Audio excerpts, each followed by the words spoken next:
Now, why would you make this a Return of the Living Dead sequel, you stupid motherfucker? Yo, what's good everybody? It's Fright Delight, and let's talk about the Return of the Living Dead Part 3, made in 1993. In all honesty, the only movies I've ever seen from that year besides this one is Leprechaun, Sister Act 2, Jason Goes to Hell, and What Love's Got to Do with It. So this is a foreign year of film for me. The movie's about the aftermath of a motorcycle accident when two young lovers make a decision that drastically changes their lives forever. Now, from what I understand, the general reception of the film is that people that really like this movie say that this is an underrated classic and have an infatuation with the main girl, Julie, played by Melinda Clarke, which I can't blame them for. I mean, look at her. And the people that didn't like this movie can't get behind the lack of comedy and the melodramatic tone this movie brings, which is way different from the first two films. Well, homies, I'm gonna reserve how I really feel until I get to the tier list, because as I was looking, it seems like more and more people are finding an appreciation for this film, but at the same time, I barely have anything good to say about this shit. So until then, I'm gonna recap the movie and give my thoughts and opinions in between. So let's stop playing and get to it. The movie starts off at some government facility with Colonel Reynolds talking to other military officials about putting exoskeletons on zombies like Call of Duty Advanced Warfare before we cut to one of our main characters, Julie. She strikes me as a person that enjoys to commit self-harm just based on her keeping the lighter under her hand before her boyfriend Kurt comes to scoop her up. He stole her dad's key card so they can sneak into the facility and explore. So later that night, while his father Colonel Reynolds is conducting experiments, him and his girl go to the facility without incident. Well, I had an incident when Julie licks that key card with such concentration and enjoyment. Shit, replay that one more time.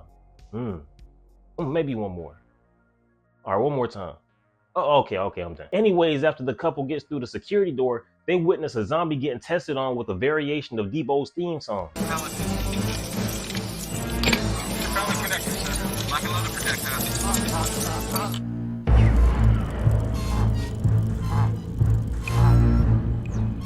Oh shit.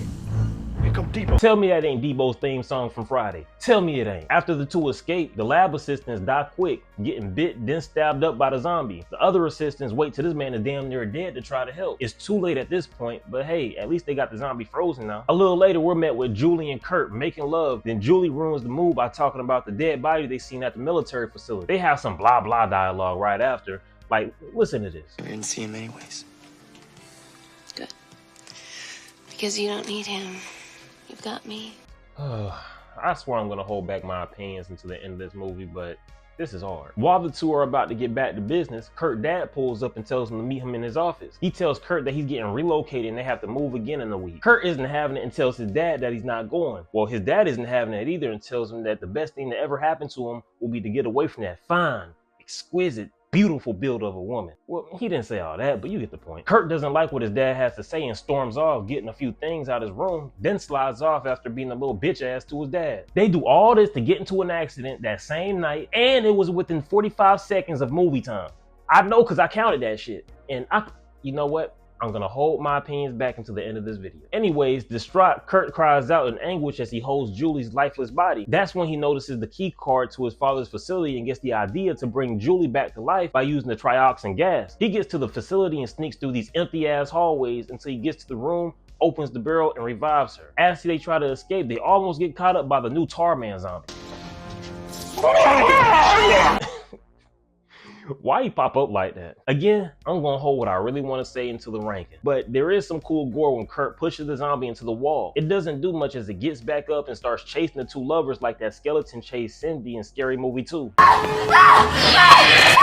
They end up escaping the facility riding down the road until Julie yearns for substance. When they pull up to this convenience store, Machete and his gang give Kurt some problems, especially seeing how hungry Julie looks eating that nasty ass snowball. As the clerk comes to see what's going on, one of the henchmen go behind the counter and starts robbing the place. Mr. Miyagi is slow with the trigger, getting overpowered by Machete and his boys. They accidentally shoot him and take off, messing up Kurt's bike in the process too. As the last henchman is about to leave, Julie bites him on the arm before her and Kurt skedaddle out of there too. Right as they're about to commit grand theft, the clerk comes with them asking to get dropped off at the hospital. They pull off on the cops making a getaway. Seconds later, the clerk starts backtracking, asking to be let out, but Kurt doesn't stop. This leads to the clerk opening the back door and getting shot in the head instantly.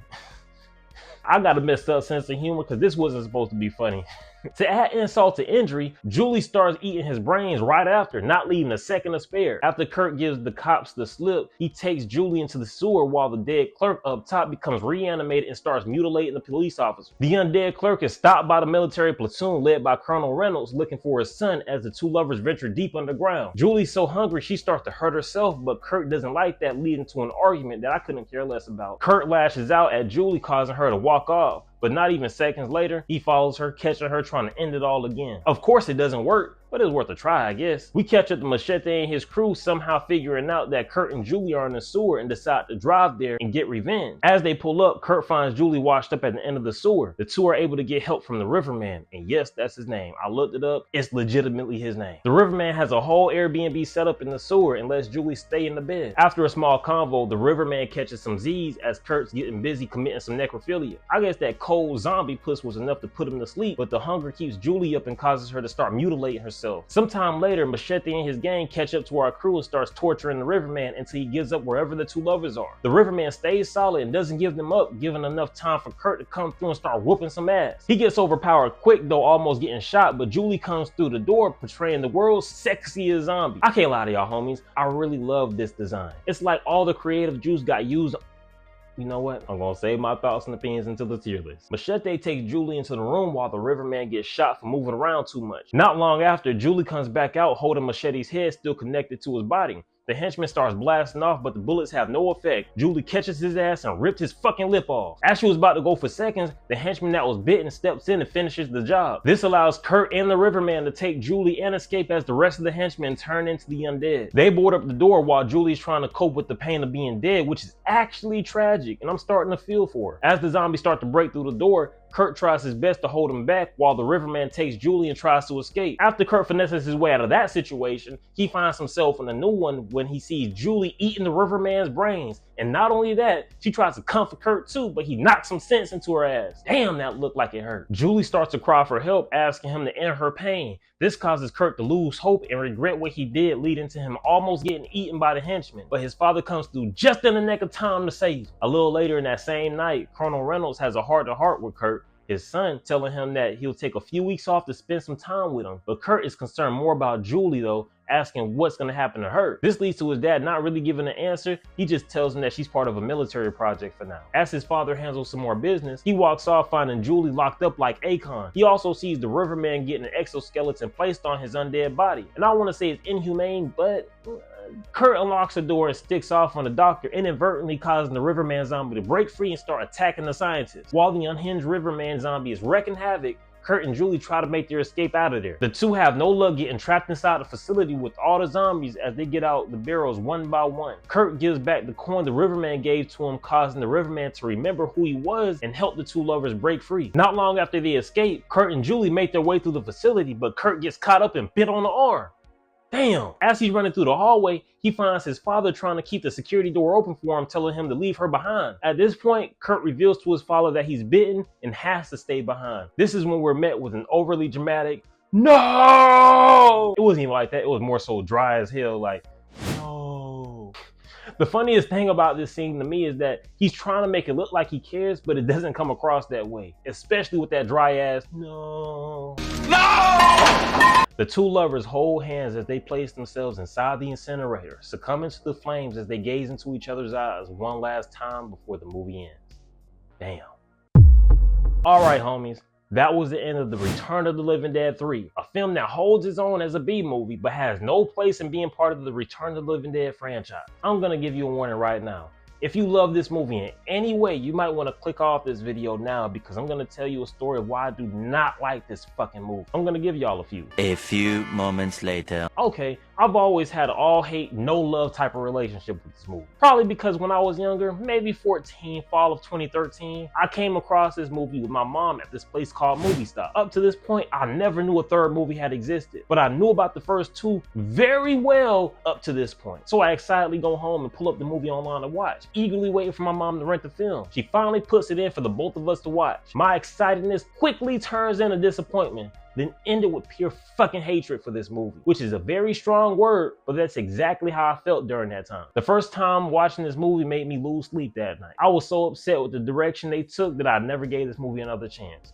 until recently. And then when I finally watched this movie again after years of avoiding it, my opinions on the movie barely changed. But I'm gonna start with some of the good first. The practical effects were done really well, especially that scene with the clerk attacking the police officers and the henchman getting his lip bit off by Julie. Speaking of Julie, another plus for me is of course Melinda Clarke's portrayal of the character. Besides her seductive nature, I almost started to have a sense of empathy for the character towards the back half of the film. It was sad to see her express how much pain she was constantly in, even starting to mutilate herself because of her being so hungry. And when she finally succumbs to the undead thoughts, putting the shards of glass and other sharp objects in her body, it's actually a badass design that I honestly like more than the Tarman zombie we got in the first two movies. And that's as far as my positives go for this film. So moving on to my negatives. I'm gonna get the most obvious one out the way first. This has no place being in the franchise. The first two films brought an electrifying, fun, campy nature to the zombie genre that I don't even think can be replicated. But I think it could be expanded upon. I understand they wanted to do something different, but this is not the way to do it in my opinion. You don't go from serving the audience horror comedies to serving us horror dramas about love nobody asked for. It's almost like what The Ones Who Live did with The Walking Dead. I love the show, I love the spinoff, but nobody asked for a love story. It's like if IHOP stopped selling pancakes and started selling pasta. Yeah, it has the same name, but they got rid of the main reason I came to the restaurant in the first place. Another thing I didn't like was the trioxin gas working differently. So instead of it just eating brains, it's now the zombie bites you to spread the virus too. Also, there's no comedy in this movie. Any attempts at it, if any at all, fall flat. I thought the characters were as entertaining as a bag of fucking rocks, and I couldn't even get behind the supposed to be heartfelt scenes either. And even taking a movie out the franchise, I couldn't give a fuck about Kurt or Julie and what they had going on. Even when they tried to make us care by giving them both the death Ed had in the original. The only character I really honestly gave a fuck about was the father. He's just a hard-working man that loves his son, but gets spit on, metaphorically speaking. I honestly felt bad for the dude because the only thing he did wrong was put too much time into his work. After all that, out of respect for the people that like this film, it's not boo-boo, but no matter how sexy and badass zombie Julie is, she couldn't carry this movie past being a snooze fest. Now, where would I rank on A Night of Survival with the main two protagonists, Kurt and Julie? Now, honestly, I think I carried Kurt at the very least into survival. Reason being is that Kurt never had a close homie from what I'm shown to tell him that he's wrong or to tell him to stop with that stupid shit. If I was his homie and Julie had already turned, most of this movie would not exist and I would have told him to toss her ass like Jackson threw Spencer and not Carlin. Oh God, I'm afraid. Wait! And even if he didn't, and we make it back to the facility, I would have talked some sense into his ass, leading to the third act never happening. So yeah, I think instead of being character survival, I think I do the carrying in this one. So those are my thoughts on the Return of the Living Dead Part 3, a more dramatic approach to the 245 trioxin zombie. If you're anything like me and need at least a couple of characters you can gravitate towards, prefer the franchise to stick to the formula, or at least need some excitement in your zombie movie, then this might not be the movie for you. On the other hand, if you've never seen the first two films and gravitate towards more of a dramatic tone to zombie flicks, then you might not have such a boring time with this film like I did. Well, homies, if you've made it to the end of the video, thank you so much for making it this far. Let me know what you thought about the Return of the Living Dead Part 3 in the comments below, even if you disagree with me. And if you enjoyed this video and have any movies that you want me to cover in the future, put that in the comments below too. Please like and subscribe to see more reviews like this one. And I appreciate y'all coming to a Fright Delight. And I'll catch y'all later. Peace.